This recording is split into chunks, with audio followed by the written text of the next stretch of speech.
Friends, இன்றைக்கி நம்ம இயற்கை முறையில் விளைய வைக்கப்பட்ட சுரக்காய்க்கு மருத்துவ குணத்தை பார்க்க போகிறோம். இது எந்த உரமும் கிடையாது, எந்த இதுவும் கிடையாது. சரியான ஒரு இயற்கை முறையில் எந்த ஒரு கெமிக்கல் உரமும் இல்லாமல் நம்ம விளைய வச்சுருக்கிறோம், நம்ம பண்ணியிருக்கோம். இதை பார்த்திங்கன்னா இந்த சுரக்காய்க்கு மருத்துவ குணம் என்ன அப்படின்னு பார்த்தீங்கன்னா, சுரக்காய்க்கு உப்பு இல்லை அப்படின்னு சொல்லுவாங்க.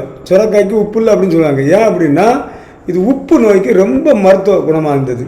பின்னால் கிட்னி இந்த மாதிரி விஷயத்துக்கெல்லாம் ரொம்ப ஒரு இதாக நம்ம பச்சையாட்டை சாப்பிட்டோம்னு வைங்களேன், இது மருத்துவ குணம் அப்படியே முழுமையாகவே நமக்கு கிடைக்கும்.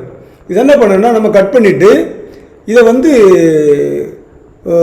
கட் பண்ணி இந்த விதையோடு சேர்த்து நம்ம கட் பண்ணணும். இந்த விதை ரொம்ப மருத்துவ குணத்துக்கு நம்ம ரொம்ப நல்லது. சேர்த்து கட் பண்ணி அப்படியே நம்ம மிக்சியில் போட்டு அரைச்சிட்டோம்னா, மிக்சியில் போட்டு அரைச்சி நம்ம கூழாக்கிட்டு இது கூட தயிர், அதாவது மோர் நல்லா ஊற்றிக்கிட்டு ரெண்டையும் சேர்த்து ஊற்றிட்டு உப்பு போடுறோம். உப்புனா இந்து உப்பு போட்டால் ரொம்ப நல்லது. நம்ம எல்லாமே ஒரிஜினலாக எடுத்துருக்கனால இந்து உப்பு ரொம்ப நல்லது. அது கட்டியாக கிடச்சா இன்னும் நல்லது. பார்த்துங்க, இந்த இந்து உப்பு கல் உப்பு கிடச்சா இன்னும் நல்லது.